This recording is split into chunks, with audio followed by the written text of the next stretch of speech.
Yo, what's going on, everybody? Welcome back to the channel. You're watching Original Art Hour. This is the show where we sit down with other original comic art collectors, take a little bit of a look at the artwork in their collection, share a few stories, and talk about the art side of the comic book collecting hobby. Joining me this week, or this time, is Damien, aka SleepyReader666, and I'm going to bring him in right away. Let's go. Hey, Coffee. Hey, buddy.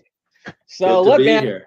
I'm excited to have you on. I think we've been talking about it for a minute. I probably should have talked to you about it a much longer ago than I did talk to you about it. Because of the time zone, I'm only drop in on your show sometimes because of our 3-hour difference. Yeah, this is a much later show for me than usual. So it's and you're usually doing a show while I'm having dinner or something. Exactly. Yeah, I'm usually doing a show while you're having dinner. You're usually doing a show when I'm trying to fall asleep. Right.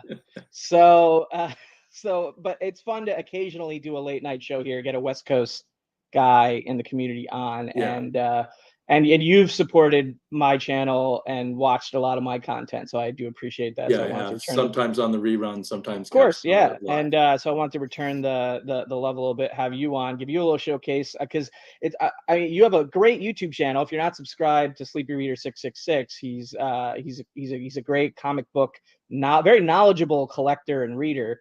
And he's primarily talking about books over on his channel. The link to his channel is in the description below. You're up to what, almost 2,500 subscribers or something like? Yeah. The only secret behind that is I've been doing it for 10 years, so you accumulate a lot of subscribers. There you go. So your average subscriber growth per year is 250, something like that. Yeah, something like that. It's pretty good, man.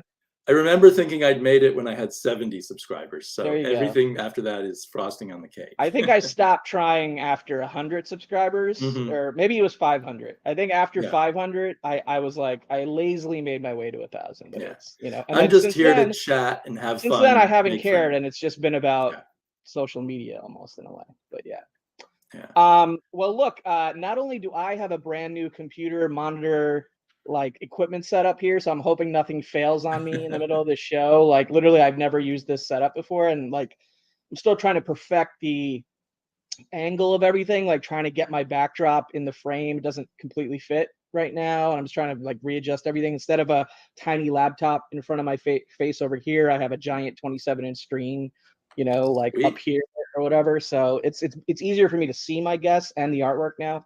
But it's still a little bit of a growing pain here with the equipment. But not only do I have new equipment, but we're going to showcase the art in a new, different kind of way this episode, which is, I think, a first for this episode, for this show, because you have some fancy schmancy high-end camera equipment that you brought to share your art. I got this.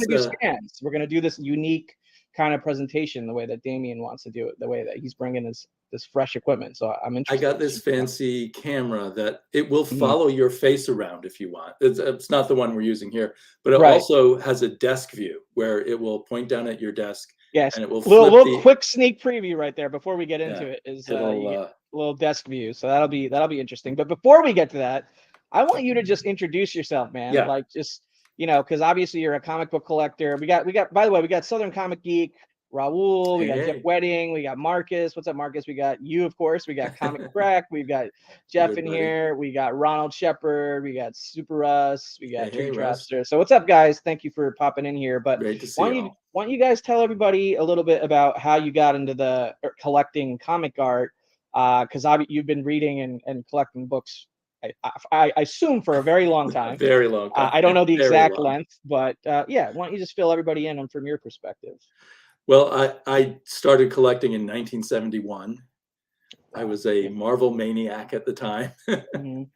And I've been a collector of, interested in artists and interested in runs and not collecting high-end books or anything. And in recent years, as happens to some of us who are lucky in our finances as you get older, I realized, hey, I can spend a bit more money on my hobby. Yeah. And I thought for a minute, I remember that light bulb moment for me as well. Yeah, so I had that light bulb go off. Hey, I don't have to just, but what do I really want? Do I want these high-end books? no, I realized what I want is the original art. And once I bought a piece of original art or two, it became extremely. How did you come to that realization? Did it just come organically? Did you see a piece of art somewhere that, like, did anything specific spur that on, or just curious? I can't remember the specific thing, but it definitely had to do with YouTube, right? Okay. Watching for a number of years before I had the light bulb moment that I had more money to spend, and watching people with higher end stuff and saying, would I want that if I won the lottery? Quote, won the lottery. I didn't win the lottery, but I ended up financially quite secure. Hey, we got Bueller in the house. Hey, I was just having kind of a lunch with Bueller this afternoon. Nice. Yeah, I wish Bueller lived in New York, man. I wish Bueller, like, I saw him briefly at NYCC, but it's such a crazy show, man. Like, I wish I spent more time with him, but I did get to spend some time with him in Chicago at C2E2, which was fun.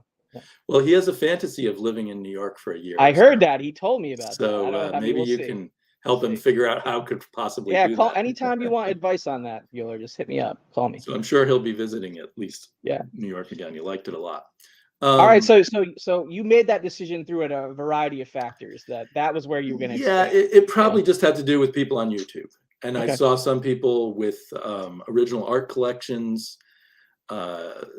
I can't remember his name. There used to be a guy on YouTube who basically all he did was show his original art collection, and then one day he had to sell them all. I don't know if his kids were going off to college or it was something else. It was kind of a sad day, and I haven't seen any videos from him since. But he and a few other people inspired me, and I thought it was way out of my reach. But then once you buy a few pieces, you realize what you can and can't afford. You have a better idea of that. And what became my goal was to try to get minor pieces by the artists I loved from the Bronze Age. So that was my starting point. Solid starting point. Solid starting point. And as you probably know, you don't stay with your starting point. No, but I mean, it's cool that you identified something that was important to you, an era, the artist that meant more to you, that kind of thing. Yeah, that makes sense. And so I knew I couldn't get, the best covers or whatever, of Gil Kane, John Buscema, Gene Colan. But after a while, after a while, I found I could get stuff that I liked by those people. So, and then I've mostly done my shopping online for original art. I haven't tried like buying directly from artists yet. But I bought from several different sites. And I think the aha moment about original art, about modern art, was I somehow found out about, so I think I started about 6 years ago. So, and as you probably know, prices were a lot better 6 years ago than they are. Well, hey, I mean, to be honest, I started 5 years ago. Well, I mean, I guess, we're almost in 2023, so you could say I started 6 years ago. Like once we get there, I guess. But we've been collecting art approximately the same amount of time. You've been collecting and reading a lot longer than me, like books wise. But so we've had a similar experience probably of maybe the last 2.5 years, a huge jump in the prices. Yes. So I'm glad I bought quite a bit when it was cheaper. It didn't seem cheap to me, but relatively cheap. For sure. It never does at the time. All right. Well, that was a great background story. Why don't we get into whatever you want to show? And like I said, we're going to do it a different kind of unique way for this episode. So this is the top of my desk. It's one of the best webcams, like I say that word loosely, that I've ever seen. Like it's so clear. Yeah, it's quite amazing. So should we go? Okay, so here's what I'll do is, like, when you want to in between pieces, I'll transition out so we can see us. But when you're talking about a specific piece, I'm just going to go full screen, if that makes sense. Sure. And we can just hear you. Yeah. So this is Gil Kane was one of my kind of grail artists. And at first I couldn't find anything that I could afford by Gil Kane. But then I discovered this science fiction comic strip he did in the newspapers called Starhawks. And it was kind of a response to Star Wars, right? The newspapers wanted an answer to Star Wars if they couldn't afford or couldn't get the Star Wars strip. So Gil Kane and Ron Goulart, the writer, came up with this strip, and it's kind of under the radar. But I think it was Gil Kane's big chance to become a newspaper strip artist, which was the dream of all the older Bronze Age artists. They all wished they could do newspaper strips. So he did really fantastic work on it. And I've bought about 4 pages of this comic strip now. And I really love it. So you can, if you look closely, it looks like parts of it are drawn in felt tip pen. He was sort of infamous at some point in his career for going to all felt tip pen for inking, which probably wasn't a good choice. But I think this may be a mix of felt tip pen and other medium. But so anyway, I'm a huge Gil Kane fan, and now I have some Gil Kane art. Congrats, that's awesome. Because a lot of his art is the covers, and as you know, covers are the most out of reach. Yes. And I love covers, but I'm more interested in the continuity in the panel to panel storytelling. Yeah. I'm with you. I mean, I've got some covers, but it's not, I don't make it a focus, I guess. Right. I mean, they're beautiful, and there's an art form to a good cover for sure. For sure. But my core love of comics is the continuity. All right, well, that was a great first piece, man. Great one. Yep, that's my first piece. And on a I love how clear this is coming through, by the way. I hope it's coming clear for everybody watching. I can't confirm or deny, but let us know how the image quality is on the artwork, if you can, in the chat, because this is the first time we've tried this style. I believe we I think someone in the past had filmed art with their phone live, but this is a little bit more sophisticated than that. So so this is a Gene Colan piece, and I was amazed actually that I could get a Gene Colan Dracula, Tomb of Dracula number 63, because that's my favorite Gene Colan work of all, and he was a huge favorite of mine. This is, of course, the compromise is Dracula is only clearly visible in one picture, in one frame. But to me, it's still, look at the artwork. Look at that top panel on the bottom. Yeah, I love that top panel. You're right. Yeah, it's fantastic. And so it shows off a lot of Gene Colan's skills and his love of kind of the dark, shadowy kind of world. This one is inked by Tom Palmer. Yeah. And I kind of wanted to pair it with this other Gene Colan that I have from a little later. I think this is 1978 or so. This is from one of those black and white magazines. Oops. It's from Marvel Premiere, but it's a story featuring Lilith, who I think was the daughter of Dracula. And this one's inked by Tony DeZuniga. And I don't know if you're familiar with the inkers of that time, but they always are very fascinating to me. And the Tony did he inked over McFarlane on his DC stuff as well, like his early DC stuff. That's where I first heard of his name. But I know he was around for a while before that as well. Right, he was all over Savage Sword of Conan. There you go. And he was both the penciler and the inker on all of the early Jonah Hex comics. Tricky's saying, is it Haunt of Fear? Maybe, or no, it's from Marvel Premiere. Let me see. I wrote it down somewhere.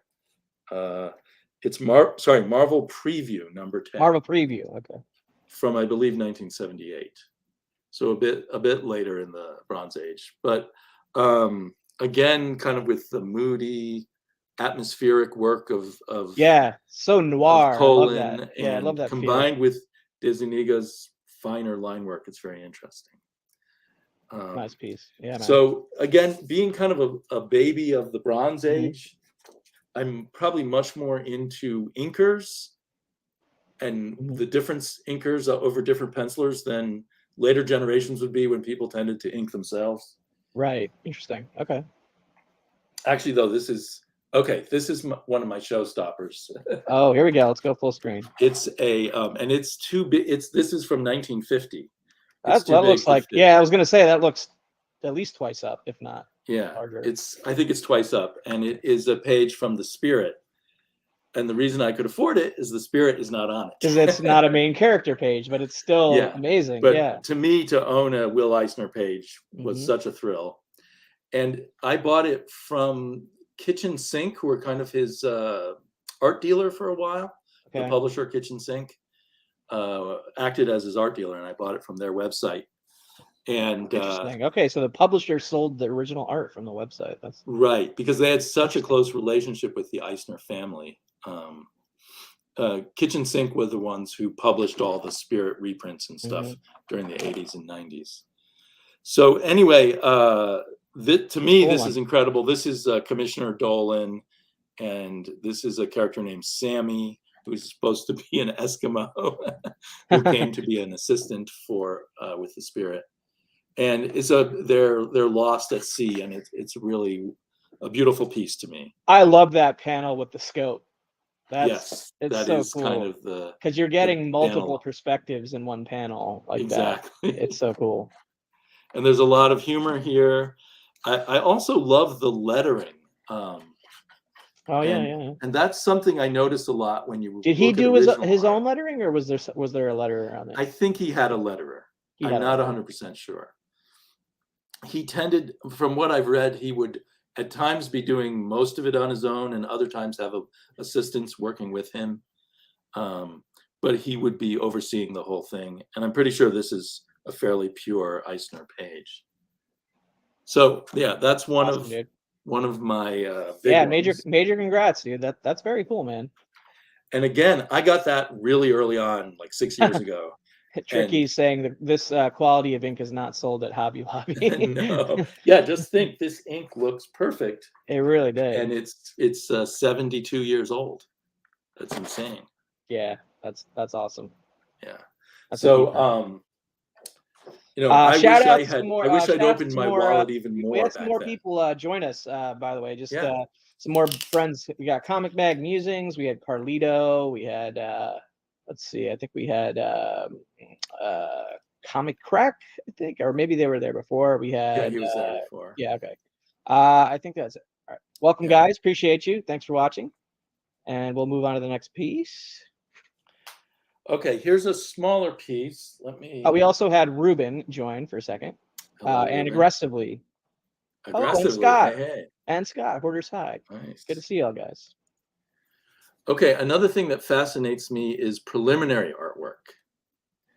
So this is a cover sketch, a preliminary cover sketch by Marie Severin.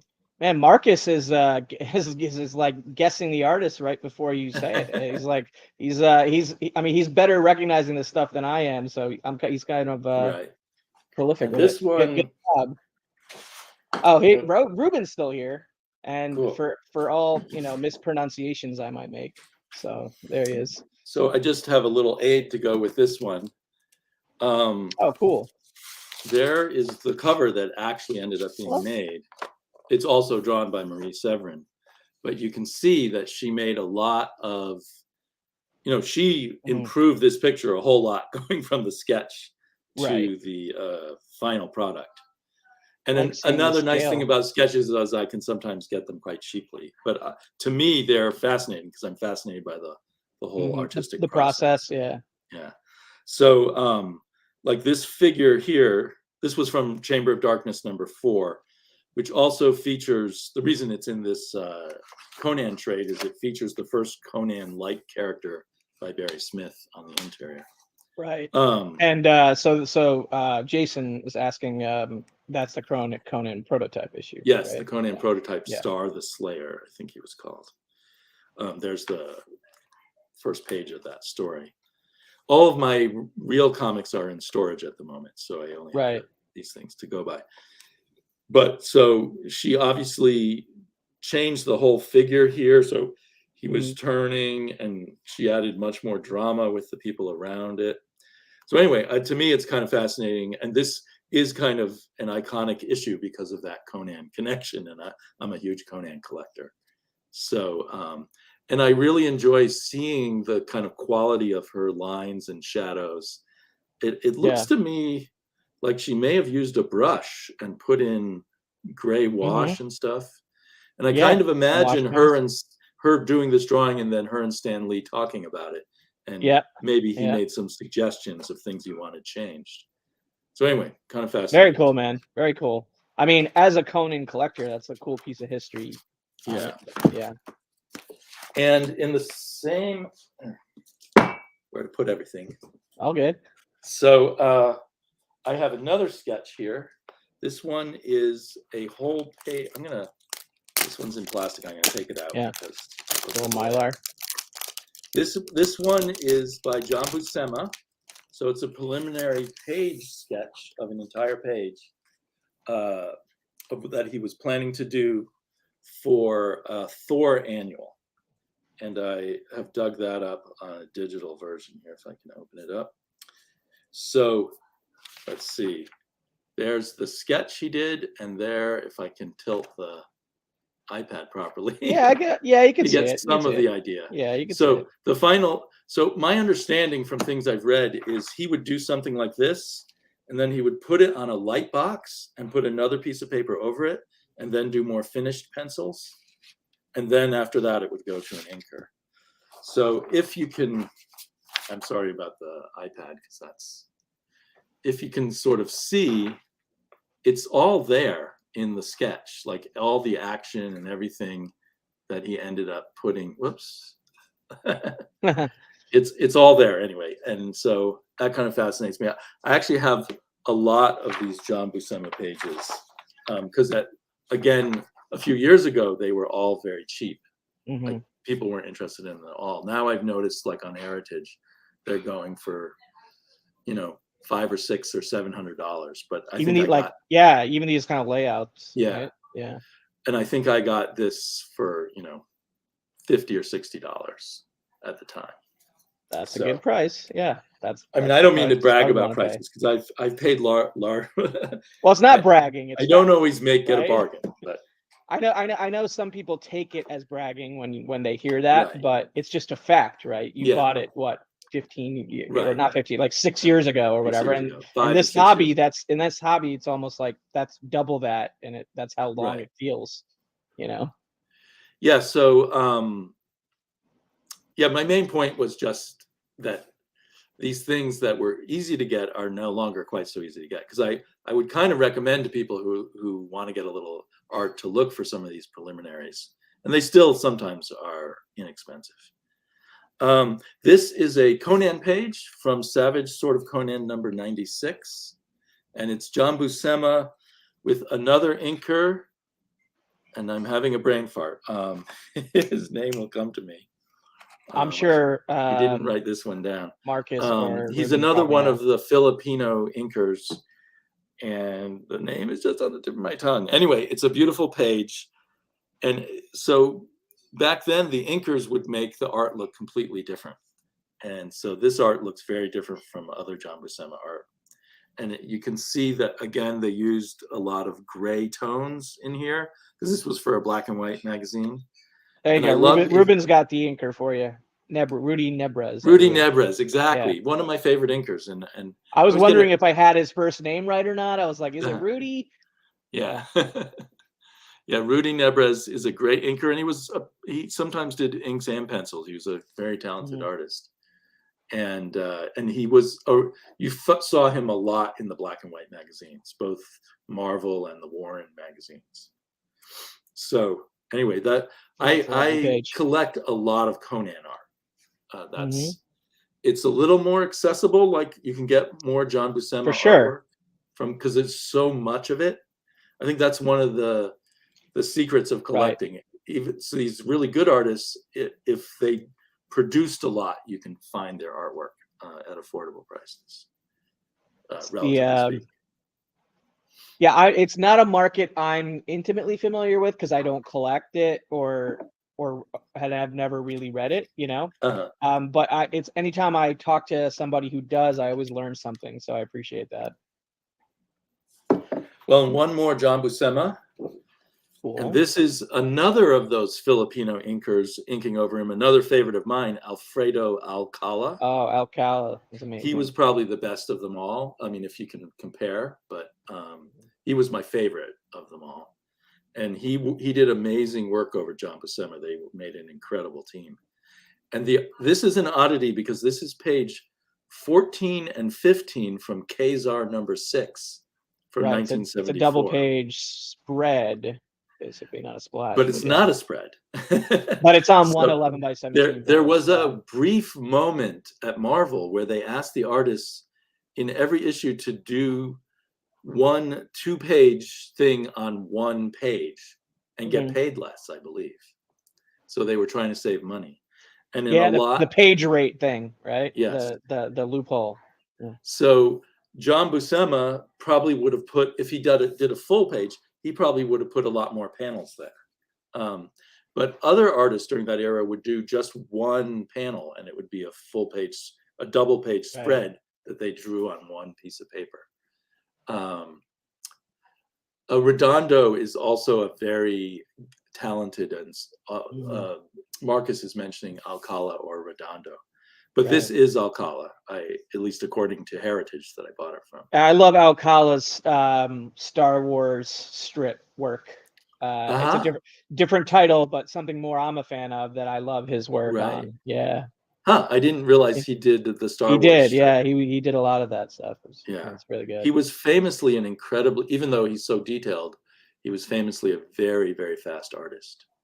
Oh yeah, and his also his inking over some of Apparo's Batman, or not Aparo, Don Newton's Batman. Batman he did some great incredible. Don Newton work. Oh my God, I love that stuff.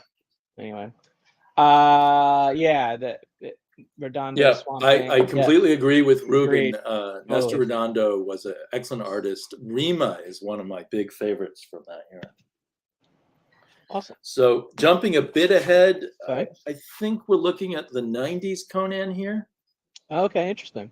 That's a huge image on there. I mean, it's not a full splash, but it has a. It's a double page spread. So he took 2 pieces of paper, and it's from Conan the Savage, and it's Gary Kaspowitz. I'm never quite sure how to pronounce his name.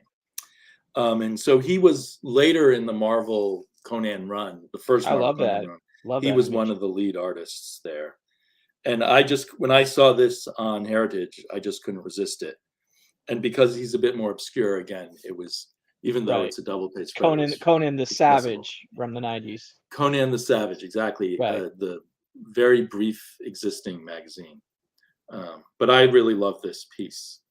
And it's a great piece. It's a lot of interesting compositional stuff.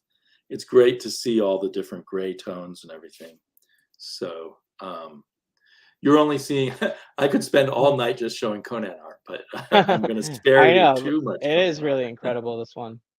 I really like it. So there's that. And then here, I'll show my first modern piece in my pile here. Okay. And this is the artist that made me realize maybe I want to collect modern art. Well, that last one was modern like 3 years ago. Now it's vintage 90s. Well, yeah, 90s has become vintage. I know, right? It's funny, but it's cool. I didn't really I don't love collecting stuff that doesn't have the word balloons on it, the lettering. Mm-hmm.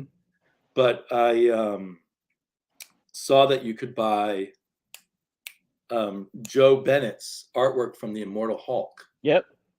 And I just was loving that series so much, and I was looking at his pencils, and they were so beautiful. So this is a double page spread. It does not have the Hulk on it, but it takes place in the hell that's behind the green door. Right. And I bought quite a few. I mean, what was that called? Because I read Immortal Hulk, but it's been so long. I forget what that world was called in the book, but. Yeah, I just thought of it as hell, but you're right. It had another name. It had a name, I think. Yeah. But yeah. So, and he just does pencils, but they're incredibly detailed pencils. The old school pencils would not be like this. They would leave these details up to the inker. And then I guess he must scan it, and then someone else inks it. So you could also buy the inks from the same dealer if you want, but I'm more interested in the Blue Line inks are out there. Right. And those would be another less expensive way to go, I guess. He's been kind of got himself embroiled in political difficulties, so I hope his career He has, continues. right? I mean, I to be honest with you, I it didn't quite stick like exactly what happened with him. Like I heard that there was controversy surrounding him, and I never really got, you know, a complete understanding of that, nor do I want to right now. Right. Yes. So, and I don't have a complete understanding of it. Yeah. Needless to say, you know, if what he was accused of, if it was really that bad, it was bad. But I always wonder if the accusations are gone overboard. Right. But anyway, so I have his art, and nice one.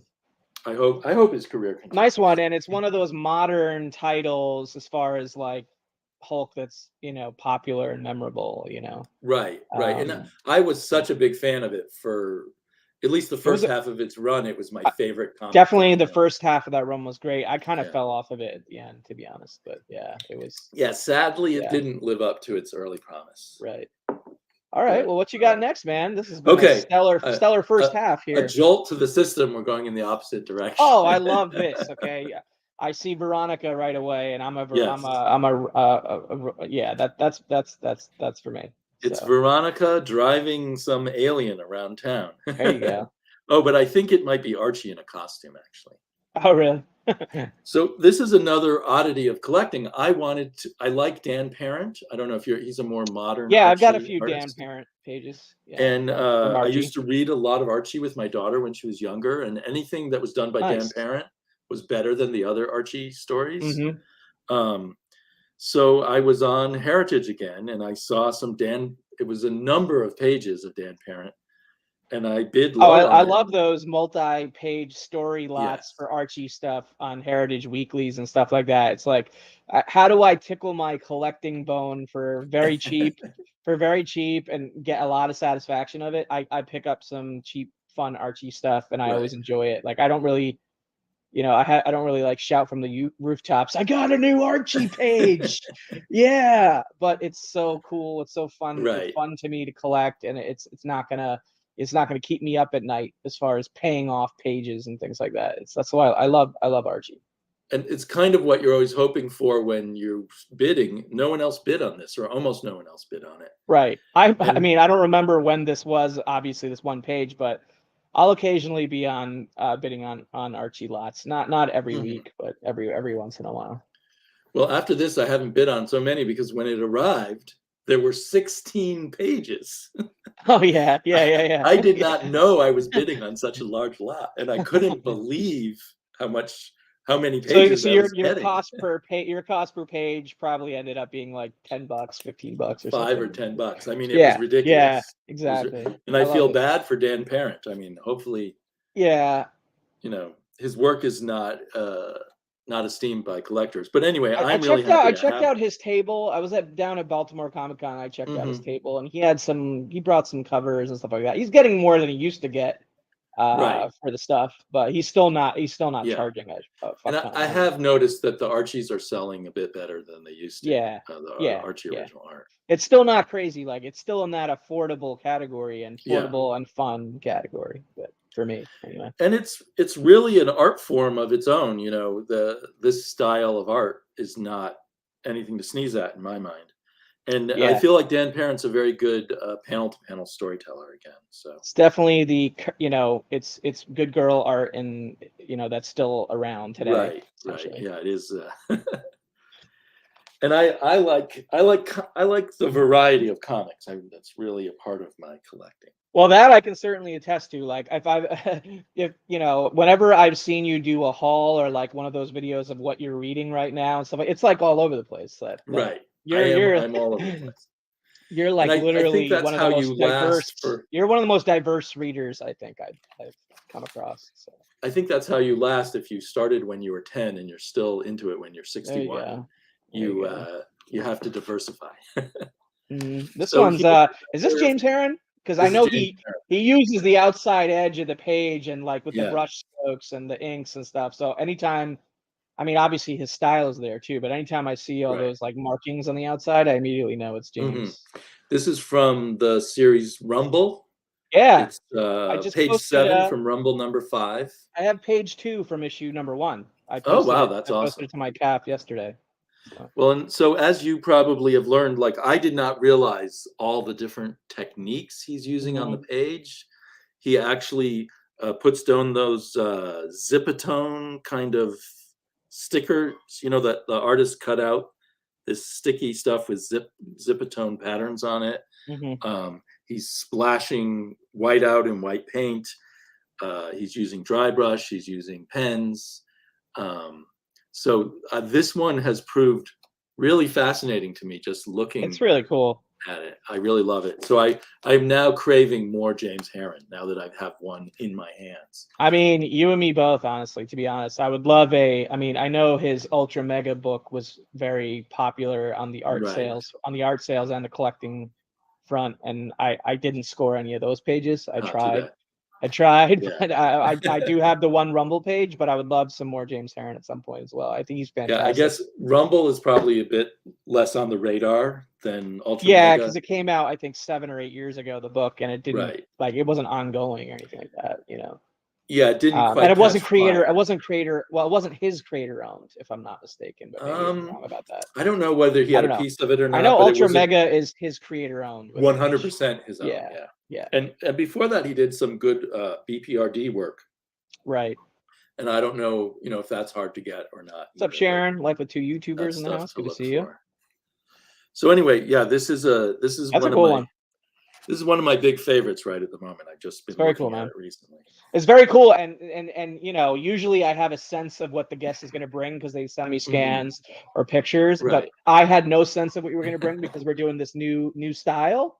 And everything's that was the last thing. To be honest, that was the last thing I expected you to bring was a James Herron Rumble page. So that's pretty cool. Honestly, very very from Archie to Rumble. Yeah, right. That was a cool order. Okay, this another sort of favorite of mine is The Sixth Gun. That came out quite a while ago now. I don't know if you're familiar with it. I'm familiar with it. Never read it. It's kind of the Brian Hurt is the artist, but it's kind of the book that made Colin Bunn's name. But it was kind of a thing in the YouTube comic community about 9 years ago. Everyone was talking about it and collecting it. I remember that. Yeah, I remember I know what's his name from the Comic Core. That guy. What's the guy? He was big into it. Anyway, I forget his name. Yeah, Oddfellow Thoughts was big into it. I don't know if that's who you're thinking of, but there were other people too. Maybe. So this is a page from. Now I've forgotten, and I didn't write it down what issue it's from. All good. It's from one of the earlier issues, and one of the odd things is it has in blue lettering, just faintly, the dialogue, the lettering, and I am friends because he lives here in Portland, and we got to know each other with the person who was the colorist on this, Bill Crabtree, and I thought this was strange, and then I wondered, do I have the original? And he said that early on, Brian Hurt, the artist, was doing the lettering himself. So he must have printed the lettering out in blue and then inked it. And maybe the next step was to either darken the lettering or letter over it. I'm not sure which. Right. Did they do paste ups or they just did it digitally? Maybe, I don't know. Yeah, it's hard to tell but anyway, so it's interesting to see a different part of the process.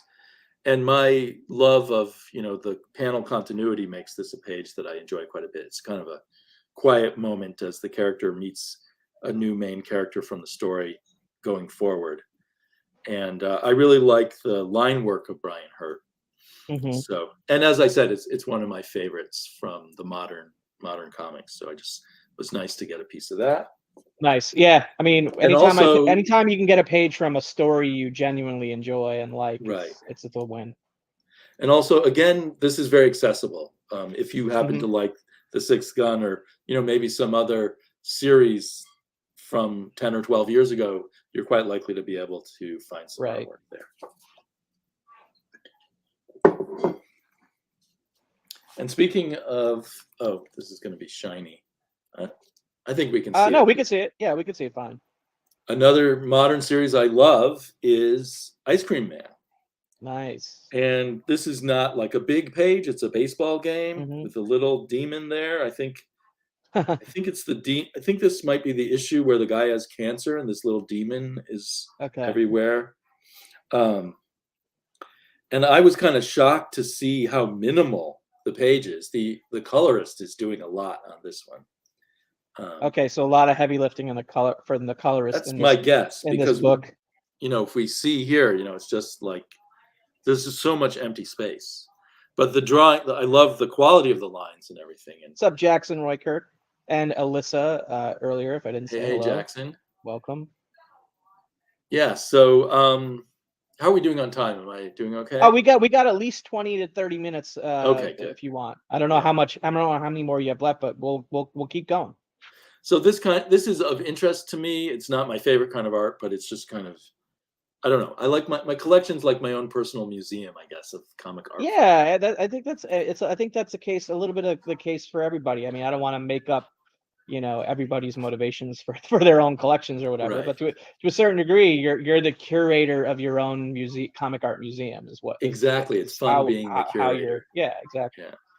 This one's looking interesting already. What is this? Yeah, are you familiar with Alexis Zuret and the Space Riders? No, I'm not. Is this an indie book? It's a Black Mask comic. It came out maybe in the last 3 or 4 years. They put out like a 4-issue miniseries every now and then. So this is from the second miniseries. What's up, Tony NY Jr.? Good to see you. Maybe you were here earlier. I don't know. I may have missed that. And then we also have Comic Art Channel, who I just subscribed to today, and I didn't even realize was a channel. So that's awesome. Yeah, I've recently discovered his channel. Yeah, so I'm going to have to go check out his videos because I had just discovered his channel today. Welcome, Comic Art Channel. So even though he's a modern artist, he's very inky, and I like that. And he has kind of what I'd call almost I don't know, an outlaw biker mentality to his comics, and lots of bright colors that make it look like, when it's in color, he colors it himself, I believe, makes them look like blacklight posters and stuff. Nice. So anyway, that was fun. I definitely suggest people. Yeah, it's very unique. I like that. Yeah.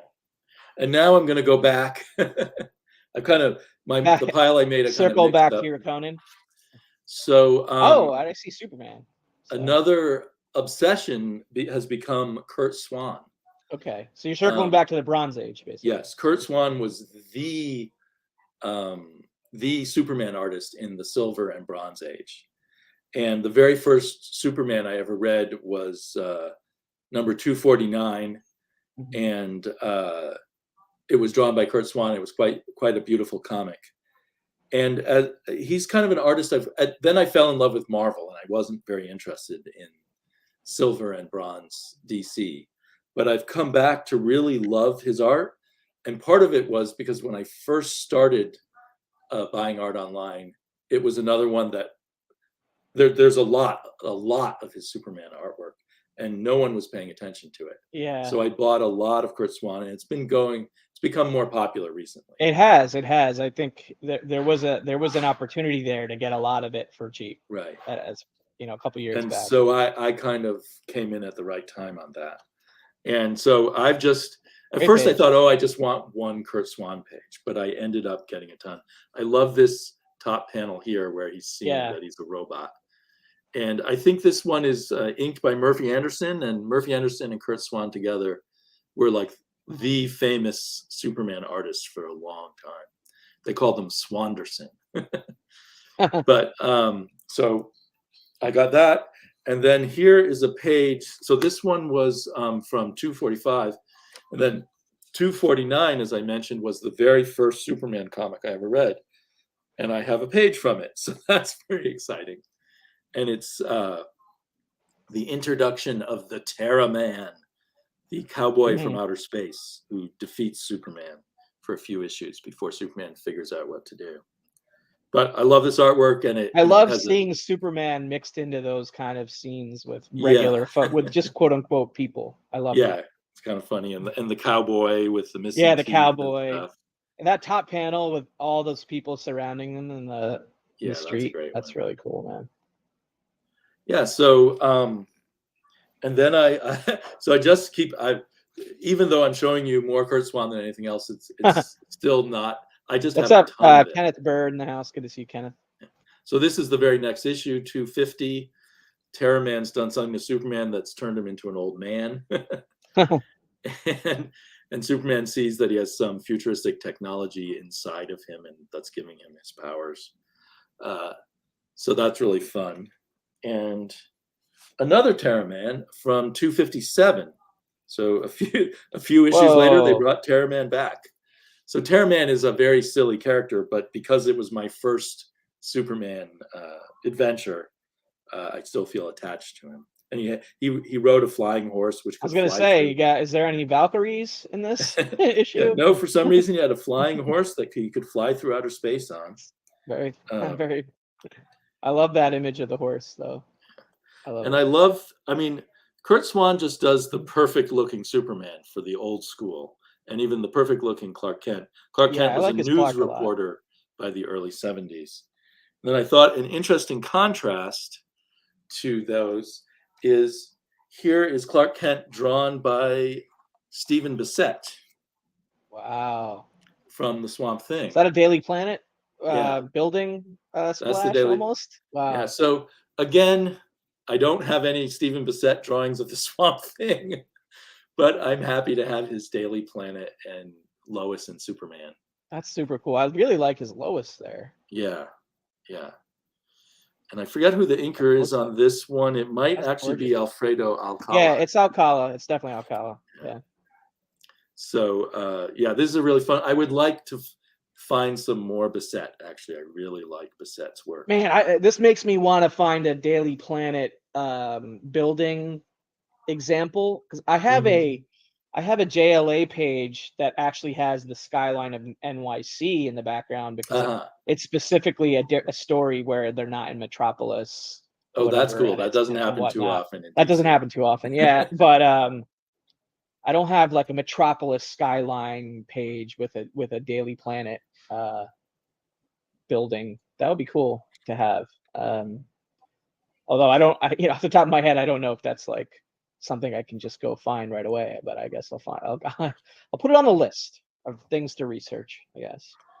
So I keep skipping around on you now. No, I love this. I love this skipping around. I don't know if you're familiar with Gene Day and his work on Master of Kung Fu.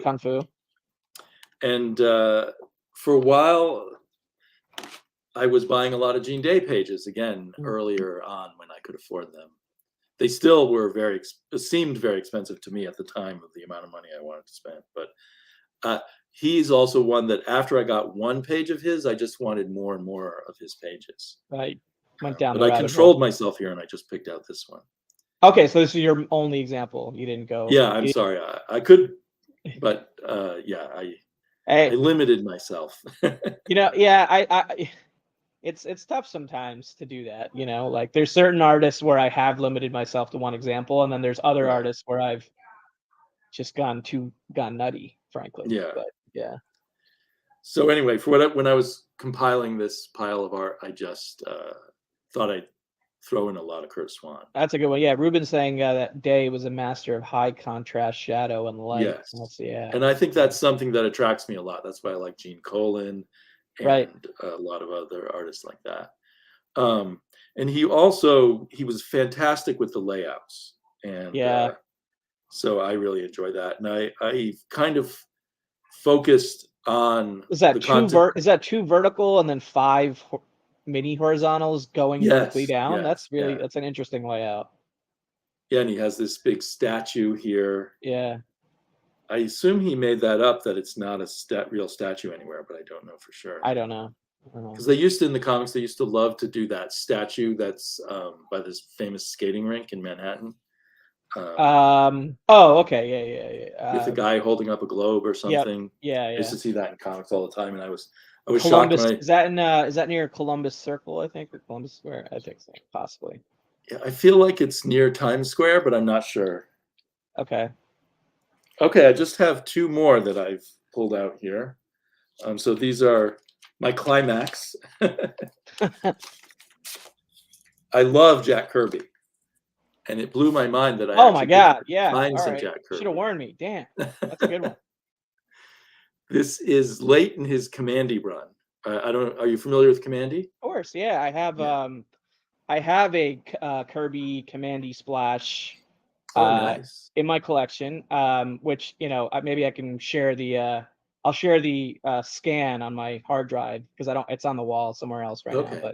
But I'll while you're talking about this, I'll find that and I can show Wow, that. bingo! A Splash. It doesn't have Commandy on it though, so it's Uh-huh. not like it's not the kind of Splash that is like a prime, like, desired example, but it's still a cool one. But any Kirby Splash, that's awesome. Yeah, no, it's great. It's more of a self-portrait, honestly. I feel, of Jack, but you'll see why. You'll see why when I share it real quick, if I can find it. Yeah. So this is sort of talking to you. I realize you can, like, pick out. Just tonight, I've realized talking to you, you can pick out sort of the panels that pop. Oh, and yeah. I feel like this one really pops with the hand coming out there. This bottom one is quite silly. Kirby's known for that, throwing the hands out at the reader, towards the screen. Essentially, like, if you were watching a screen, he's like pointing at the screen, right? Yeah. And I love that, man. Yeah, this is a kind of low-key Kirby page as far as they go, but it's also inked by Mike Royer, and that's kind of important to me. Mike Royer, I feel like, was Kirby's best inker. Although there Thanks for the thumbs up reminders, Ruben. I appreciate it. I can't see anytime I'm broadcasting something how many thumbs ups there even are, so I never know. But I appreciate you reminding people of it, dude. That's a great Kirby. I love how I love where he put in he snuck in the signature there. Yeah, kind of not in the way of anything. Nice. It's really nice one. Do people care about signatures on original art? Because I don't even see them when I'm buying it. Make a big deal out of it. I don't know. I think preferably outside of the image area, but even like one of my Kirby's, he signed in the image area, but in a really nice, convenient spot, like that doesn't get in the way. So I like both the writer and the artist's signature on the page somewhere, but preferably outside of the image area. Like on like in the bottom or the side or the border or whatever, and all stuff like that. But yeah, I guess they trimmed this one quite tightly, so maybe that's why he did that, or maybe he liked signing in the panel. David Barr, welcome, David. Yeah, I like my art sign too. I love having a Jack Kirby signature, so to me that's excellent. Right. All right, so let me see if I can figure out how to do this, because like I said, this is a new computer I'm using. I haven't owned a PC in years, so this is a PC. I've been a Mac guy, so I hope this works. But yeah, this is my Kirby Splash page right here. I remember that one. Yeah, so it's from issue 32. Nice. Yeah. And it's I see what you mean about Bruce Berry on the ink portrait. Yeah, that's what I kind of see it as. The cigar and the tough guy. The cigar, the tough guy. I mean, it's obviously not purely a straight up self portrait. It's Ranjam, but yeah. Anyway, it reminds me of the the Benjamin Grimm, the Thing kind of portraits too, which are so I like that one. I like that one. I would like a Commandy on the page, maybe an interior or something like that. Tony, I do not have a McFarlane Spidey Splash. I will deny that till the end of time. I know you want to keep giving me shit about it every day for the rest of your life, but sorry to disappoint. But back to Damien here for the final piece is also a Kirby piece. Oh my God! It's from the Hunger Dogs. That's gorgeous. Which was, I think, the last thing Kirby did at DC. Yeah, it's one of his latest projects. Or maybe he did Superpowers afterwards. But anyway, he did, his last I think it was his final stuff at DC. He did some stuff with Image, right? He did some collab stuff with Image towards the end there, and he had and he did stuff outside of DC. He did outside of the big two stuff, yeah. And this is slightly oversized. Holy cow, dude! Look at that one. Slightly oversized. It's from page 49 of the Hunger Dogs, because that was a graphic novel, I think. Right. Yeah, it's definitely oversized. Originally. Right? Yeah. And the interesting thing about this one, like the one inked by Mike Royer, there's no sign of any corrections or anything. Oh, right. He did the Tops. Tops, yeah. Tops Comics, yeah. There's no sign on the Mike Royer ones that he ever made a mistake or anything. This one is covered in whiteout. I don't think you'll be Yeah, able I to see see it. it. But... I could see some of it. And I think, like there, you can see whiteout where they whited out the lines on the nose, and 2 inkers are listed, Greg Theakston and Bruce D. Barry. And I'm guessing that Theakston inked it, and then they brought Barry in to fix it. Right. Because my understanding is Theakston was a much less experienced artist than the other inkers on Kirby. Is that a DC logo stamped on the final? I see it on the first panel too. It's on the panel. This must be DC paper. Oh, it's on the board? Even though it's larger. Yeah, because I can see, in fact, that there's a blue line going right down there. So they didn't want the Kirby was messing with them. He made the art wider than he was supposed to. Interesting. You can see little notes, match to page 14, match to page 15. Up here also match tops to 14. So I think they brought in a second inker to make corrections, and that's why there's whiteout all over the place. Yeah. Wow. But I'm a huge fan of the New Gods, the Fourth World, and so am I, man.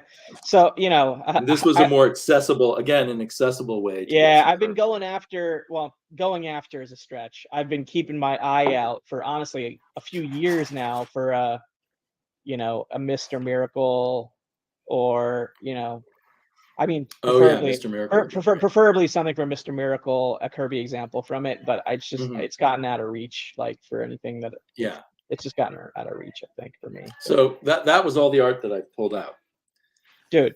That was fantastic. Let me get rid of this thingy here. Get you on screen. There you go. Dude, that was great, man. And not only was efficient, you were very knowledgeable. You came well prepared to talk about your art. We got to see it in a different way than we normally get to see it.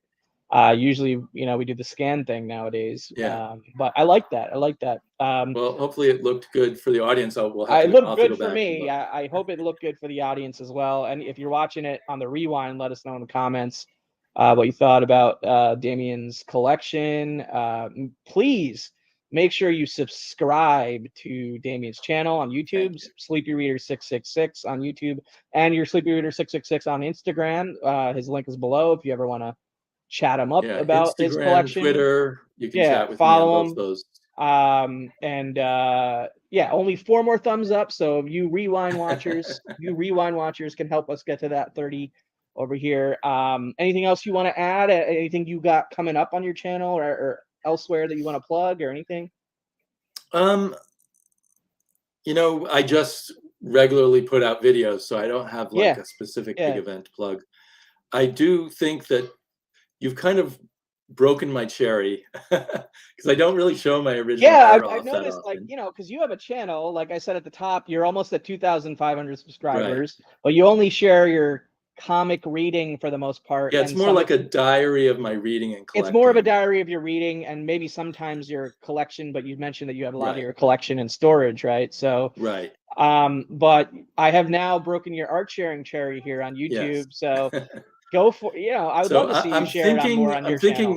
My next art thing will be maybe a video showing all my Conan art. There you go. That will be a lot. I'd love it, man. Well, if you do that and you upload it or you do it live or whatever, I'll definitely share it on my channel, like in my community tab or whatever. Or hopefully I can tune in live if you're doing it, if I'm not asleep when you're doing it on West Coast. It's a great thing what you do, because we have this one channel where we know we can always see a lot of original art, and I really like that. Well, I appreciate that. I'm not very consistent, obviously. but this YouTube community is for when you have time. That's how I think of it. Exactly. I'm a notorious cherry popper. Yes. For now, the bumper sticker. All right, man. Thank you so much for coming on Original Art Hour. This was the 39th episode. I don't know. I don't remember how many guests I've had on, but probably you've been like the 35th or something, because some of the episodes were like group invite episodes where there was no new person. Have you had episodes where you've shown the Kirby stuff live? My Kirby stuff specifically, or Yeah, I think so. Okay, I have to go back and search for that. Yeah, to be honest, I don't take like detailed notes on what happened each show. So well, yeah. To plan a future show, I don't have like without actually literally going back and like, what did I show that episode? Like, I don't know. I'm not gonna take it that. I'm not gonna go that crazy with it. Like, you know. But now that you've been on, we're gonna add you to the group chat, and we'll add you to all the future invites for the group shows. I think next one will be episode 40. So I'm gonna do a group show. And just invite a bunch of people. So if you can make it. If you can't, no worries. If the timing works out, I definitely exactly. Do it. Maybe I'll do that one a little bit later than normal to try and get maybe some West Coast people in it. But you never know what's going to work for different people. Exactly. I never know what my wife's schedule is going to be. Yeah, but dude, like I said, I really appreciate you coming on, sharing artwork for the first time, and hopefully you share more, and we keep seeing your collection evolve. Subscribe everybody to SleepyReader666 on YouTube. The link is in the description below, and thank you guys for watching. I'm going to play the outro clip. You have a great audience here. A lot of great comments the whole way. Really love that.